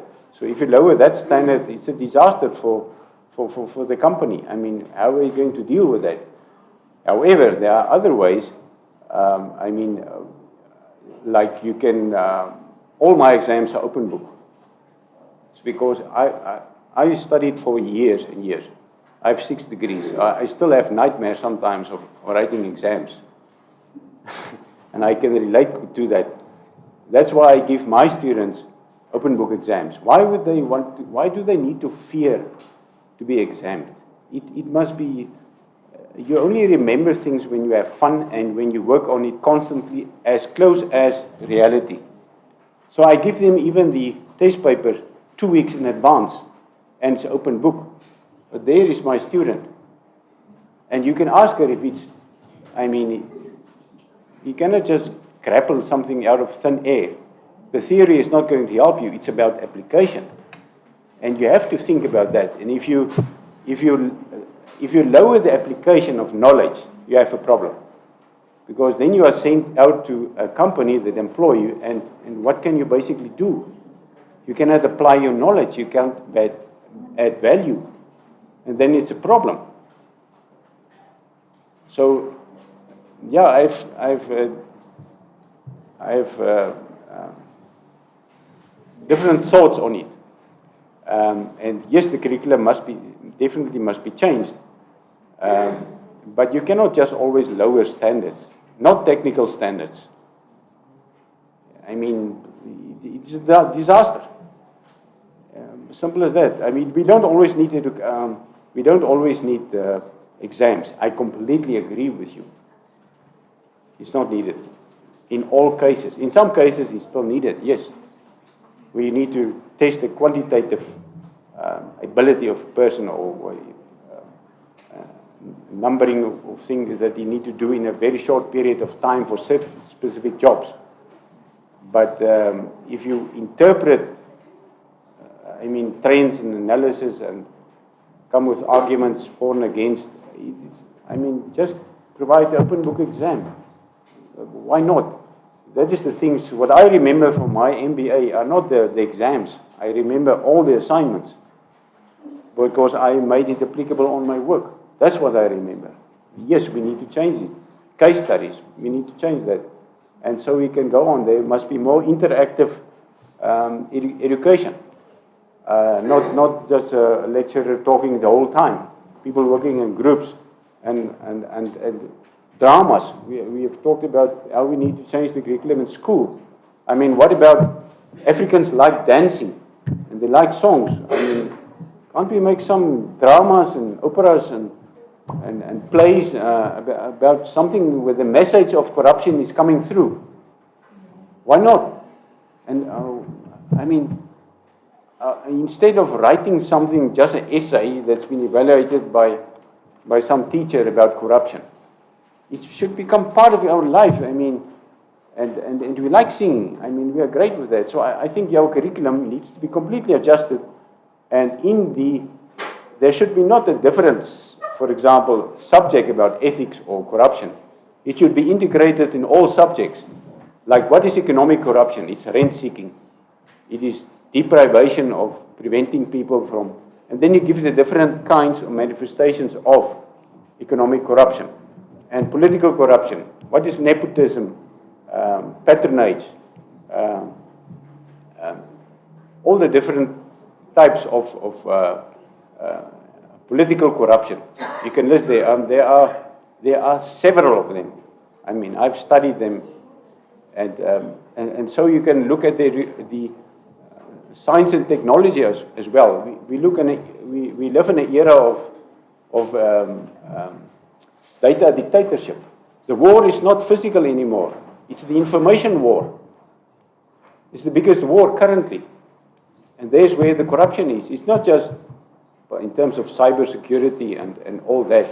It's the information that's been controlled by huge tech companies, and they control what you read. I mean, is that not a form of corruption of your mind? Is my question. And so we need to put corruption embedded in the different subjects, because it's part of all systems. And for that, you need to learn systems. You need to understand systems first in order to detect corruption. You cannot study corruption on its own. It's useless. You have to study systems, like the financial system is built on corruption, the way that banks operate. I mean, it's a legalized, corrupt system how banks operate. And I'm not talking conspiracy theories here. It's not at all. People don't even sometimes know what is a theory, nonetheless what is a conspiracy. So, yeah, thank you.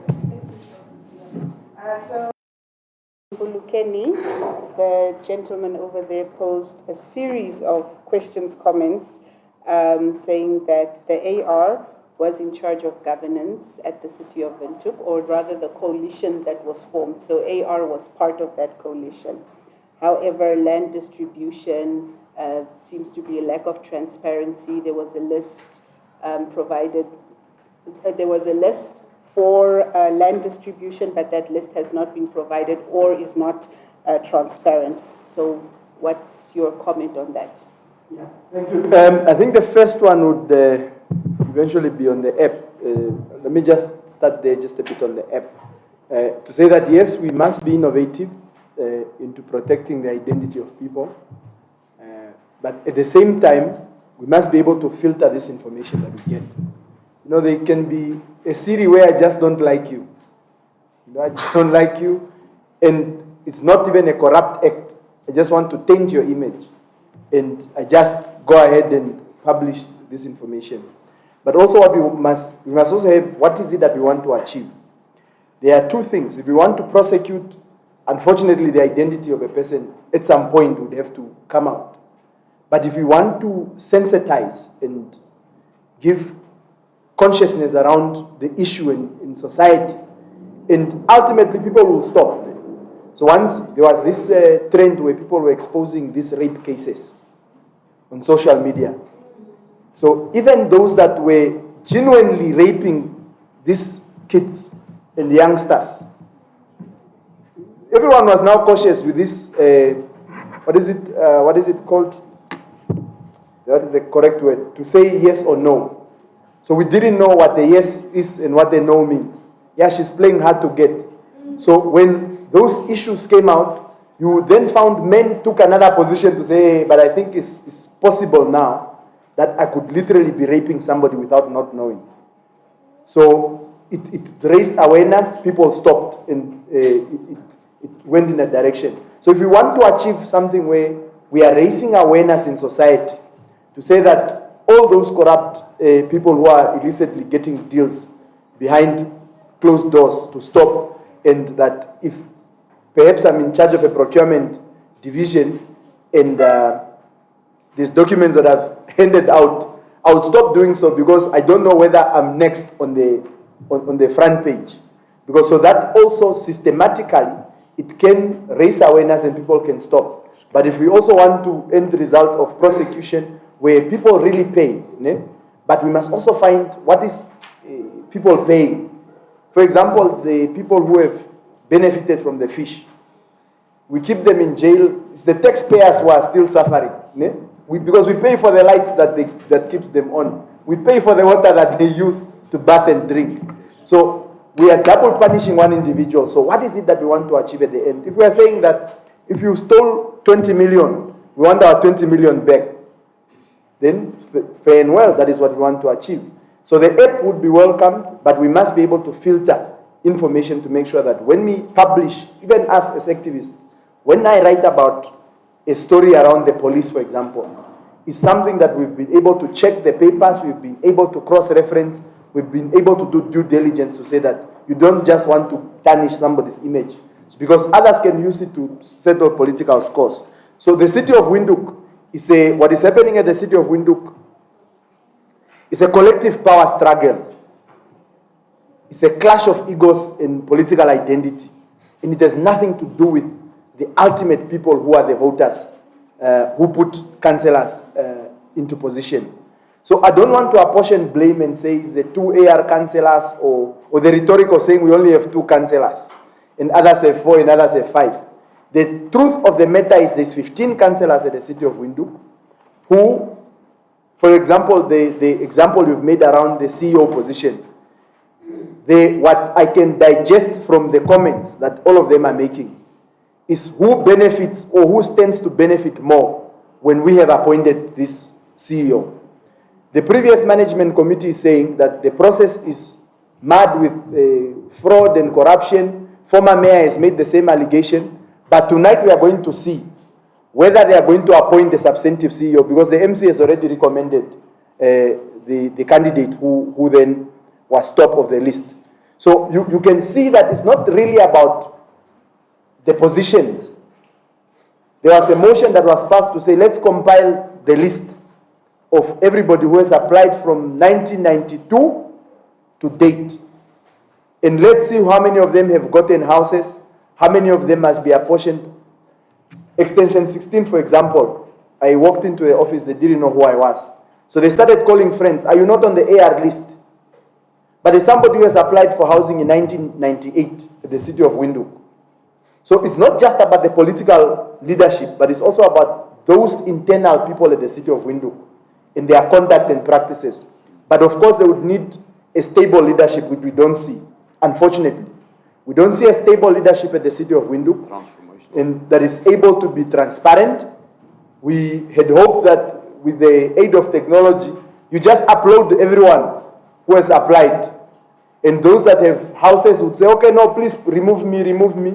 So when we allocate housing or plots to people, the system immediately just deletes you.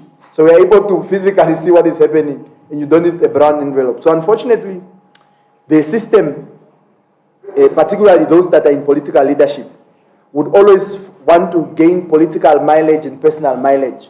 It's a few people that would find in those positions of power that would not want to fight for alliances and how to benefit mostly from that. And maybe just in conclusion, it's really an embarrassment and a disappointment to many of us who went to the informal settlements to campaign.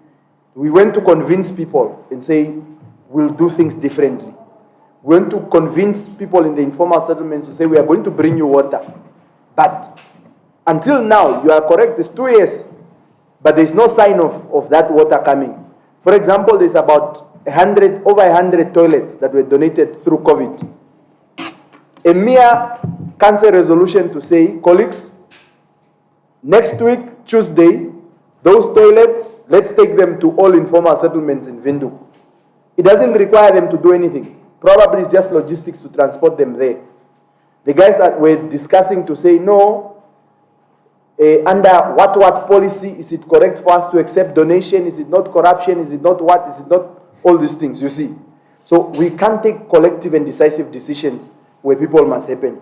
Lastly, on the, you touched briefly around that,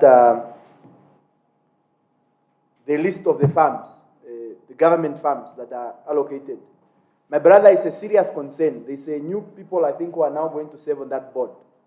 And some people that you see that are there, majority, of course, I'm a Shuambo speaker, majority of us are sitting on that board. But majority of us have no context and understanding on communal or commercial farming. So the resettlement program, one is administered by people who have no understanding. 2, is a club of friends who negotiate amongst one another. And because you must pay X amount of money for application to pass through, it doesn't equip a farmer. I was reading a book by this redistribution of land. And you find that those that benefited through the affirmative action loans, even some of them, with the aid of money, majority of them are doing well. But some of them they are not farmers. They are 8 to 5 employees of government and parastatals. But farming is not a part-time job. It's a full-time job for us to produce. So those guys are not there. Those that have now gotten those resettlement farms, I can tell you 100% of them don't live on the farms. And 100% of them are dormant.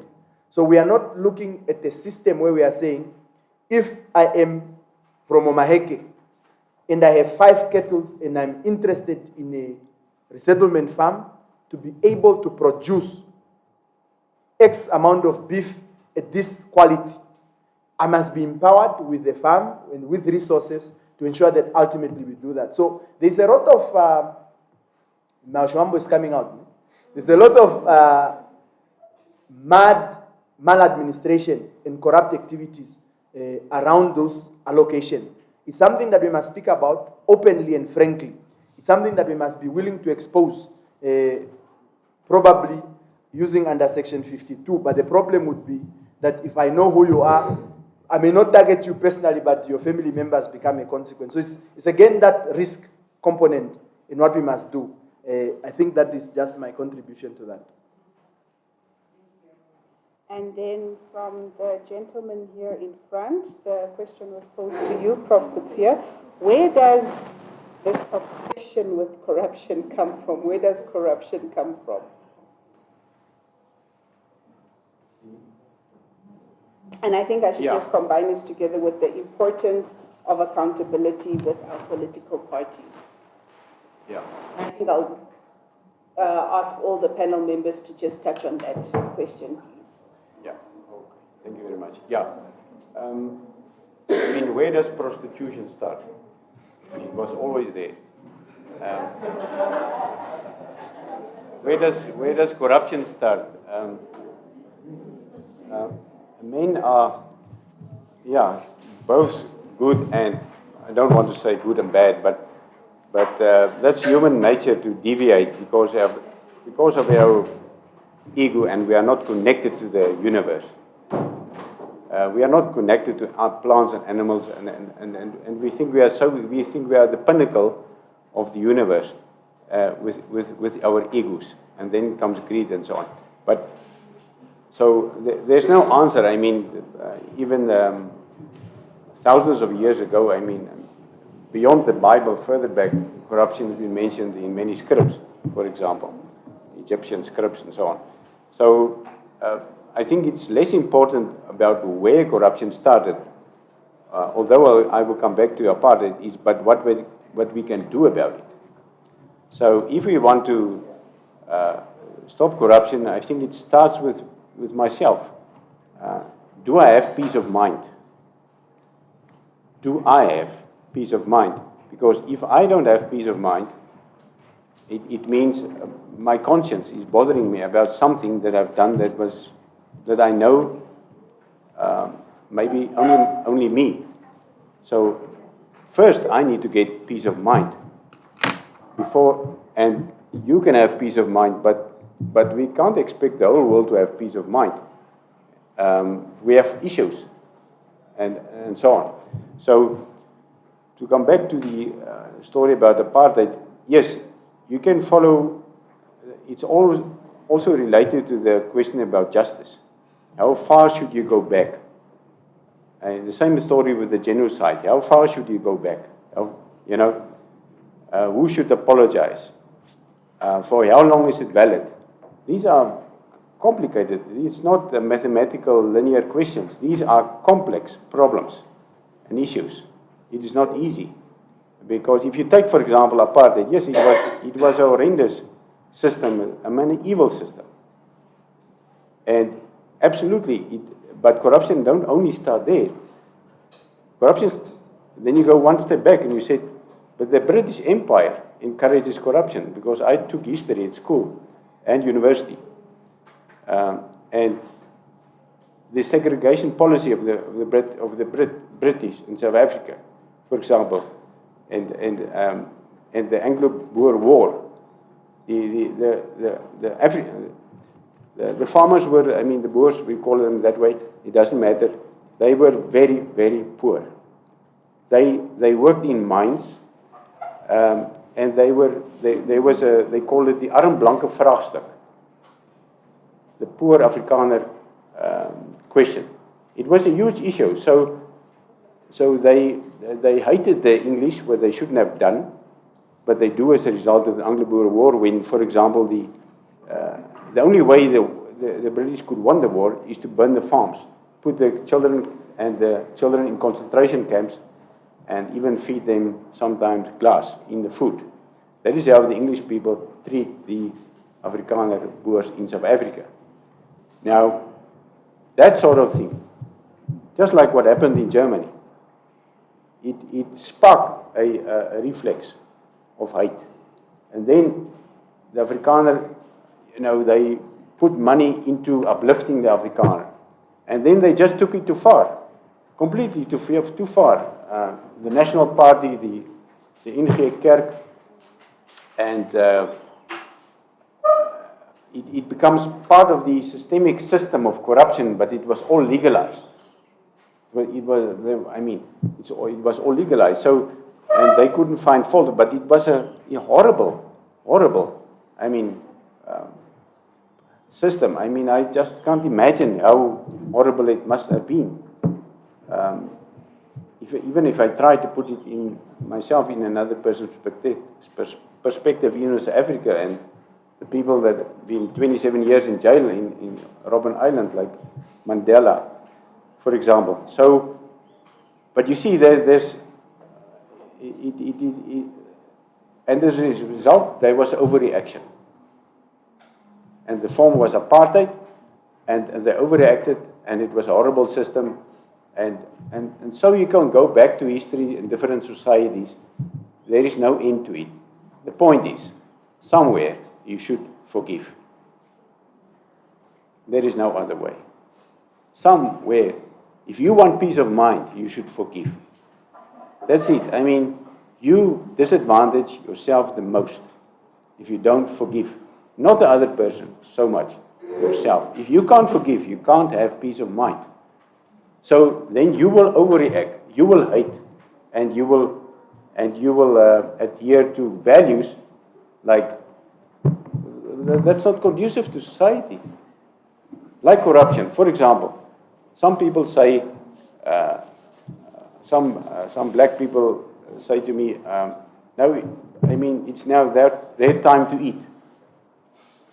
Fine enough, but for how long do you want to eat? Because, you corrupt your mind, and you corrupt the mind of your children. And so we go on from one generation to another generation, just like war in the Middle East. Where is the end? It cannot just go on forever. It's corrupt, and they're more corrupt, and eventually you can say a system is evil, like the apartheid system. So where are we going to stop? My apologies, Prof. In the interest of Yes. time, I'm going to give Mr. Hopwood Yes, sorry. 2 minutes just to sum up the young gentleman's question. But just on where does corruption come from? The simple answer is it comes from the top, I think. It comes from the leadership in the country, at least in Namibia's case at the moment. So you all know the saying, the fish rots from the head. And I think that's what's happening in Namibia. That's why it's becoming systemic and endemic in our society, because people see the top people living the lifestyles that Dee mentioned earlier, taking the best things for themselves in a corrupt and unfair manner. And they just think, well, I'm going to be involved as well. And if you're poor and living in difficult economic conditions, the temptations must be all the greater when you know that the leadership of your country is corrupt. So the issue of ethical leadership to reverse this is absolutely crucial. And that's the other thing that I would want to emphasize today. The phrase that we need to carry high in this country is ethical leadership, and we've sunk so low, really, we have. That comes back to the political parties. It's a bit like the whistleblower law. There is an accounting system under the Electoral Act for the parties to submit financial reports and tell the Electoral Commission of Namibia who funds them and have reports that are available publicly. But the Electoral Commission of Namibia doesn't want to implement its own act. It's not interested in playing this role. It even says it's not really our role, give it to the ACC or give it to the ombudsman. So when you have that attitude, of course, only a few parties over time have presented accounts. Very occasionally, they have published abridged accounts in the papers, which they are required to do by law. So it's another law that's just being flouted, and we're allowing the ECN not to implement it. We're allowing the political parties to get away with it. Why is it important that we know who funds political parties? Well, it's because of corruption, really. If certain businesses, individuals are funding political parties, one of their reasons for doing that might be to try and get favors, either now or in the future. In terms of the ruling party now, because they want concessions, they want contracts, they want fishing quotas or whatever. With the opposition, it might be more that they think, well, if they are in power in the future, I want to be in a good position to say, it is my turn to eat now, it's time for you to give back. So there's a fundamental corruption risk there. And if it's exposed as to who's funding what, then at least we can call out what we might call the conflicts of interest.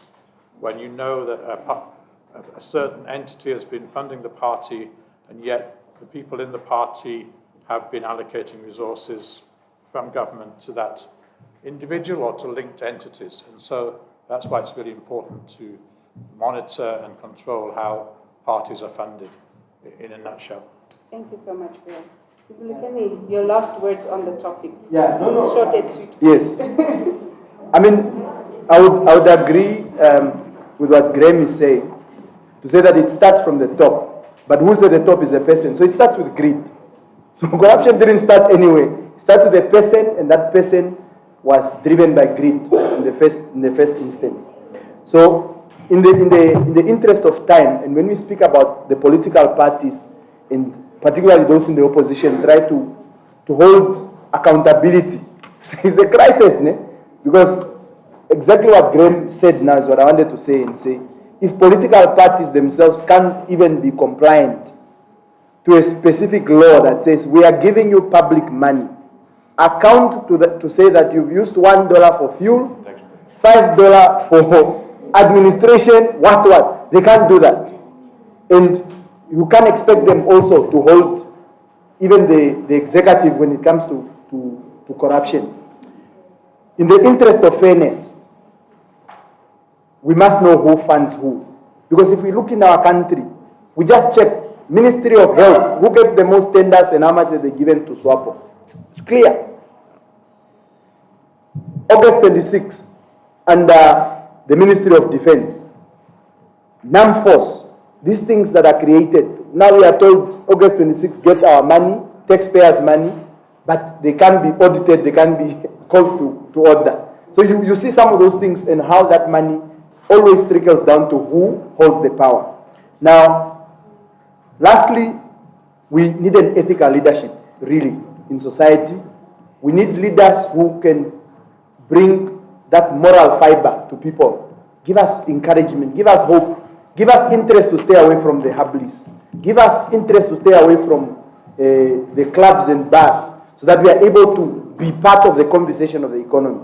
Yes, civil society is doing a great job, but the problem is it's being crippled. Ne? We label people, Graham is not one of the favorite people in our country currently, because of the views that he brings across. Political scientists, Prof. Kutse, for example, these are people who will be hated by those that are doing corruption because they speak to what they are doing. But as society, we must be there to say, okay, not all of us must go to parliament, but most of us must be on the street, listening, being on the street, being educative, to hold those that are eating our money to account. And also encourage the media to never stop. The media must never stop to inform us. They must never stop to educate us as they are entertaining us. Ne? Because if we leave out the media, it's a critical aspect where some of us who are the street activists get our information from. And we must encourage that they must not give up. Those are young people who are there in those media houses. They will always be bullied by their editors, be bullied by those strong people. But they must not stop. Thank you very much. Thank you so much. So, ladies and gentlemen, we have reached the end of our program. Unfortunately, because we started late and we are way off time, way over schedule, we cannot have another round of questions. However, I would like to thank our panel members for joining us. I would like to thank the SEIDEL Foundation, who's also housed here in the House of Democracy, for sponsoring this discussion and their endless support and contribution to NID. The Institute for Public Policy Research, IPPR, for the extensive research on social, political, and economic issues in Namibia to inform and educate the nation. The leaflets, brochures that you have, compliments of IPPR.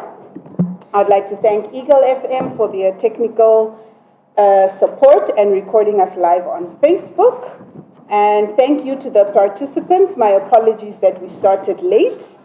Thank you for your continued support to support NID's efforts to educate and empower the nation. For those of you that are not aware, NID is on social media, on Instagram, Twitter, and Facebook.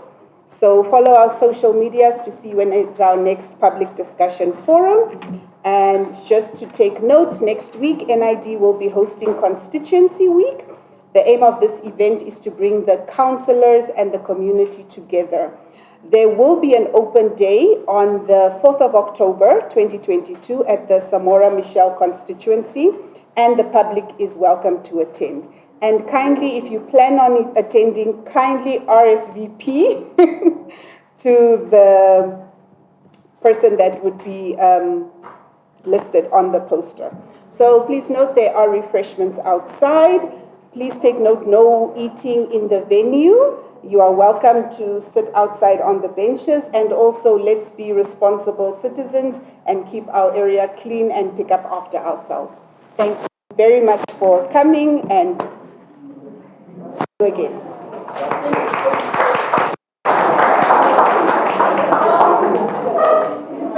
Oh, one more thing, the feedback forms, kindly fill it in and I will just collect it.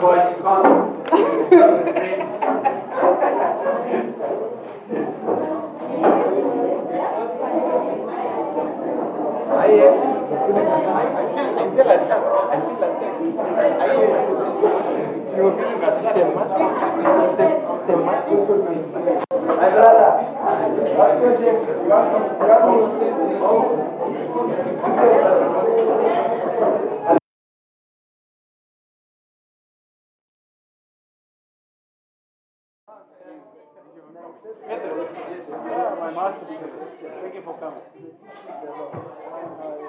The issue is the law.